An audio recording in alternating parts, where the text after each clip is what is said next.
देण्यासाठी, लिहिण्यासाठी किंवा त्यांना शिक्षणासाठी ज्या माता रमाईने कष्ट घेतलं, त्यांनी त्याग दिला, त्यांची 4 अपत्य मातीत गेल्यावर सुद्धा ती माता रमाई बाबासाहेबांना शिक्षणासाठी बाहेर गावी पाठवायची आणि म्हणायची की अहो, या देशामध्ये जी असमानता आहे, अचूकता आहे, जी अस्पृश्यता आहे, ती कुठेतरी नष्ट झाली पाहिजे. प्रत्येकाला, माणसाला जीवन जगण्याचा अधिकार भेटला पाहिजे आणि असा कोणता तरी मार्ग तुम्ही निवडण्यासाठी शिक्षण घेताय, ही खूप महत्त्वाची गोष्ट आहे. आणि मग ज्या वेळेस 8 मार्च दिन हा साजरा केला जातो, या महिलांना डिलिव्हरी मध्ये सुट्टी घेण्याचा अधिकार डॉक्टर बाबासाहेब आंबेडकरांनी कलमामध्ये दिलेला आहे आणि त्याचा अधिकार बाबासाहेबांनी दिला, पण तो अधिकार प्रस्थापित करण्यासाठी किंवा तो अधिकार तुमच्या आमच्यापर्यंत आणण्यासाठी केवळ आणि केवळ माता रमाईने त्याग दिला, म्हणून बाबासाहेब घडू शकले. आणि म्हणून त्यांचा सुद्धा आदर्श आपण लक्षात ठेवला पाहिजे. आपण महापुरुषांना केवळ जातीपुरते मर्यादित करतो म्हणून त्यांचा इतिहास आपल्यापर्यंत पोहोचत नाही, पण अशा निमित्तानं प्रत्येक महापुरुषांचा इतिहास जर प्रत्येकासमोर जर आला तर नक्कीच पुन्हा हे भारत देश, हा जग, हे विश्व पुन्हा एकदा छत्रपती शिवाजींच्या काळामध्ये जसं 18 पगड जात एकत्र राहत होती तसंच राहील. म्हणून आजच्या दिवशी आणि आजच्या काळात जर सर्वात महत्त्वाची गोष्ट जर कोणती असेल तर स्त्री ही सबळ असली पाहिजे, स्त्री ही मजबूत असली पाहिजे आणि याच्यासाठी आपण या महापुरुषांचा इतिहास वाचला तर नक्कीच स्त्री ही सबळ आणि सशक्त होऊ शकते. आजच्या प्रसंगी पुन्हा एकदा या ठिकाणी मला सांगायचंय, हे प्रशिक्षण केंद्र आहे. हे प्रशिक्षण केंद्राच्या माध्यमातून जे काही आपण प्रशिक्षण घेतोय ते प्रशिक्षण घेऊन जसं आपण शिक्षण घेतलं, सासरी आल्यानंतर माहेरच्या ज्या काही आठवणी होत्या किंवा मनामध्ये जे स्वप्न होते ते तिथेच सोडले आणि सासरचे स्वप्न घेऊन आपण पुढे जायला सुरुवात केली. पण पुढे जात असताना आपण आपल्या आयुष्याकडे खरंच कधी पाहतो का हो? आपण आपल्या आवडी कधी पाहतो का? तर पाहिल्या पाहिजे, कारण आपल्या आवडीपासूनच खऱ्या अर्थाने कुटुंबाचा विकास होत असतो. तो कसा होतो? आपल्याला शिवण क्लास, आता काही महिलांनी सांगितलं की मला शिवण क्लास आवडतो, काहींनी सांगितलं की मला पार्लर आवडतो. केवळ ते पार्लर करून आपण मर्यादित कुटुंबापुरते राहतो का? त्याच्यावर आपण व्यवसाय करू शकतो आणि त्या व्यवसायावर आपल्या कुटुंबाचा उदरनिर्वाह भागवू शकतो. आणि ज्या दिवशी आपण कुटुंबाचा उदरनिर्वाह भागवू शकतो त्या दिवशी आपल्याला कळतं की अरे, मी शिक्षण घेतलंय, माझ्या लेकरांनी सुद्धा शिक्षण घेतलं पाहिजे. आणि त्याच दिवशी तुम्ही निर्धार करता की माझी जी काही कमाई आहे त्याच्यातला अर्धा हिस्सा मी माझ्या लेकरांच्या शिक्षणासाठीच खर्च करणार.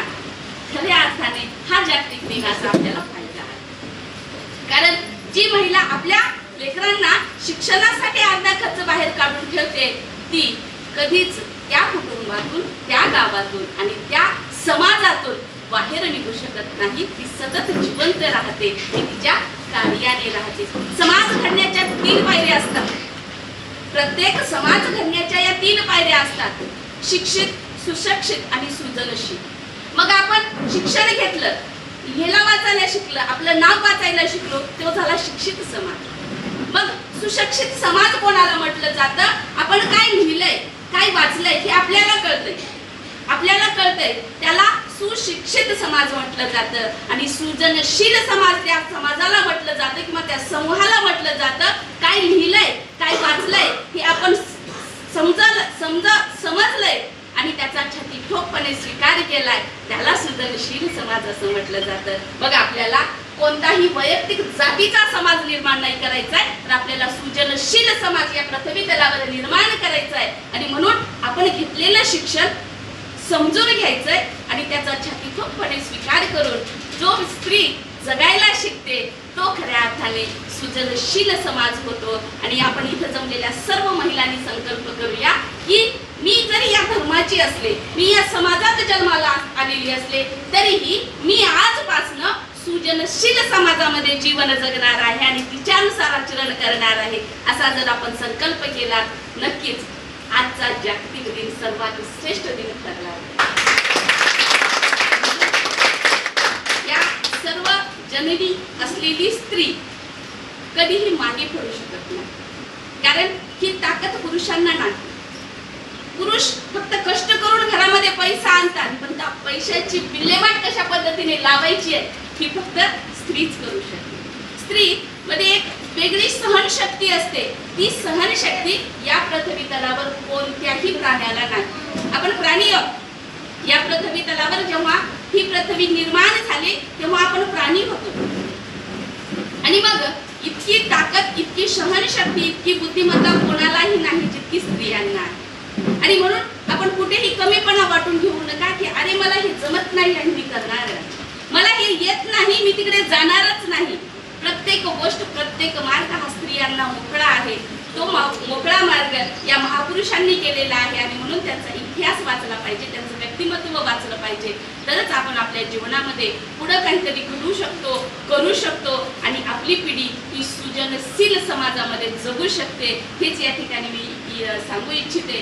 आपण सर्वांनी या ठिकाणी मला बोलवलं, माझा सन्मान केला, त्याबद्दल पुन्हा एकदा सर्वांचे या फाउंडेशनच्या सर्व पदाधिकाऱ्यांचे मी धन्यवाद मानते. आणि आपण घेतलेला संकल्प पूर्ण करण्यासाठी अडचणी आल्या तरीही त्याला पाठीमागे सारून आपण पुढे जाण्याचा संकल्प आजच्या दिनी करूया. हीच या ठिकाणी पुनश्च एकदा सर्वांच्या प्रति मंगल कामना व्यक्त करते आणि याच ठिकाणी थांबते. सर्वांना धन्यवाद.